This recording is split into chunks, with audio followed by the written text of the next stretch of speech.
termino nila. And at the time, he was pointing out that, you know, the intention for the People's Initiative was actually to hold on to power, right? At ngayon, pinufloat na naman nila yung charter change simply because the Supreme Court challenged yung proseso na gusto sana nilang umusog. Tama ba yung pagkatagalog ko? The process that they want to progress eventually, kasi question siya. Tapos ngayon, kinonect nila yon for charter change. Ang niisip ko ngayon, di kaya they're just trying to reuse again the same intention, the same playbook, kaya lang ini-spin nila differently this time. Kasi nga, may resistance na at that time dun sa People's Initiative. Kaya na sinasabi po ni Atty. Lambino, alam nyo, halos wala na pong, ako nakikita ko dito bilang negosyante, na parang halos, ang hirap-hirap, no? Ang hirap-hirap ibangon ang ekonomiya ng Pilipinas. Lahat po ng economic barometers natin ngayon, baba. Yung mga investors natin ngayon, lumalabas na sila, ayaw na nilang pumasok sa Pilipinas para mag-invest. Sobrang hirap. Sa totoo lang, it's just, I think it's really just God, no? That will have to intervene to really save the Philippines. Pray po natin, lagi ang Pilipinas, at naniniwala din po ako na ang Diyos active to save the Philippines. Naniniwala ba kayo doon? Yes. Alright.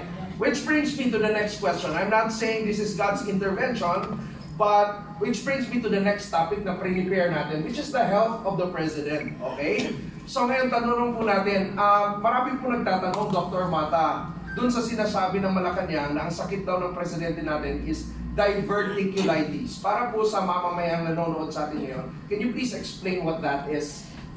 Okay, pag sinabi pong diverticulitis, pag may tis po sa ending, ibig sabihin infection po yan.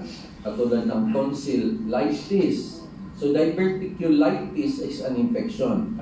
Marites. Pag wala pang infection, ang tawag po doon ay diverticulosis. So ano muna yung diverticulosis? Pag nagkakaedad tayo, kulang sa fiber yung ating kinakain, para ating binitibi, masyadong pressured yung ating bituka dahil hindi nagsaslide, hindi dumadaloy lang yung dumi ng maluwag, nagkakaroon ng pressure doon sa ating large intestine. Dahil sa pressure na yon, may lalabas dyan na parang mga bulsa-bulsa. Yung tinatawag nating outpouching ba? Para bang may lumalabas na bulsa-bulsa dahil sa pressure sa loob ng bituka.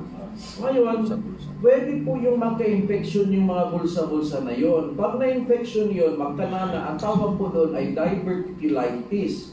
So, yun po ang dineclare na sinabi ng mga doktor na meron po si President ng ganon.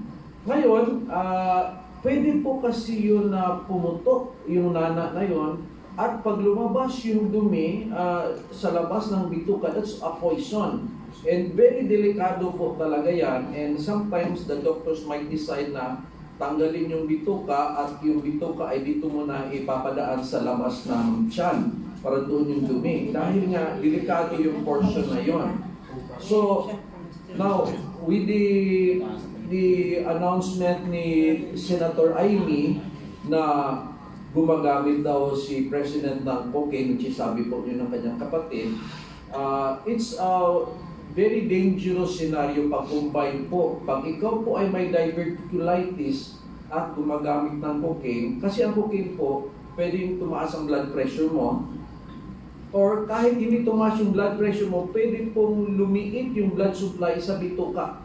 Ang tawag po doon ay ischemic colitis. Para bang nilagyan mo ng rubber band yung mga blood supply na ma-injure yung bituka. So kung meron ka pong diverticulitis na at kumonte yung blood supply na allegedly baka possible dahil sa paggamit ng cocaine at nasabi po ng kapatid niya, it's very dangerous na pwede pong lumala bigla. Kasi malambot na portion yun eh. So, in other words, kung yung pong declaration na may gano'n, kailangan, kung meron mang use of gano'n, kailangan talagang sudden stop. Kasi delikado na po kung gano'n, kung ipagpatuloy. And of course, the issue naman of withdrawal, kung meron naman, is another issue na kung gumagamit po si President. So, I agree yung mga advice po ni Senator Amy bilang kapatid na kailangan asikasuhin ng mabuti kasi baka may mga complications na mangyayari. Okay. ang pumapasok sa isip ko lang, akin lang to, na kailangan ng ekstrang pulsa kasi maraming nanakaw. So, kaya yung pinapasok. But anyway, that's just a joke.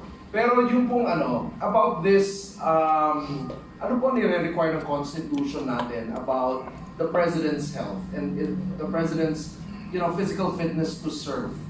Ano po exactly yung sinasabi ng Constitution about this in the interest of the public, no? Basically for public interest. Does the Constitution require full transparency about dun sa health condition ng President natin? Ano po yung mga limits or mga boundaries na pwede nilang, in terms of revealing the condition of the President? Yeah, thank you, Rob. Very timely, pag-uusapan natin yung issue ngayon ng health of the President. It is we can say it's a national security issue. Very, very important yan. Napulog yan sa Article 7, Section 12. Pag-check na, Article 7, Section 12 ng ating Constitution. And in accordance also with the provision of Article 3, yung the right of the people to information on matters of public concern. Na kung merong issue pertaining to the health of the President, no, then the office of the President must come up with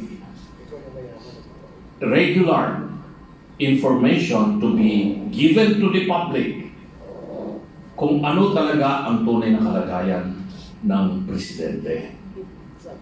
And the cabinet members so concerned must not be deprived of their duty and obligation to see to it or to even confer with the President kung ano ang kanyang kalagayan. More particularly those who are involved in national security like the Secretary of National Defense, the National Security Advisor, the Chief of Staff of the Armed Forces of the Philippines, and the Chief of the Philippine National Police.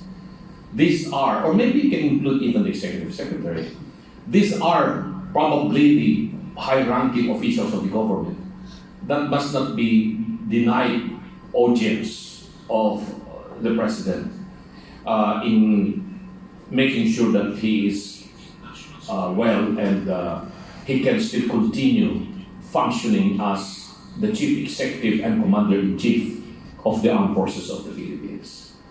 Ngayon, may karapatan ba tayo na mamamayang Pilipino, ordinaryong mamamayang Pilipino? Malaman natin, meron kasi nakapanood yan sa provision po ng Article 3 ng ating Constitution. We have the right to information on matters of public concern. And you correlate that with the provision of Article 7, Section 12 under the Executive Department of the 1987 Constitution, nakalagay din doon that we must be given the true information on the health of the President. Meron na bang naging desisyon ng Supreme Court tungkol dito? Sa kaso ito, meron. Tignan ninyo, i-search nyo sa Google, Dillon versus Duterte. Duterte na naman. Dillon versus Duterte. Naalala nyo, ng mga panahon na yon, I think this was sometime 2019, hindi ako nagkakamali. Si President Digong, sabi niya, meron akong mga sakit-sakit ko dito, sabi niya, at gumagamit ako ng mga pain reliever para dahil nadisgrasya ako sa motor niya. So somebody filed a case in the Supreme Court. Ito ngayon yung case ng De Leon versus Duterte na kaso. At doon sinabi ng Supreme Court na it is the right of the people to know the real health condition of the President. And it is the obligation of the office of the President to inform the public of what the real condition of the President. Pero sabi ng Supreme Court, no, the matter of how we can obtain this information, that is something that has to be done by following the course of getting this information.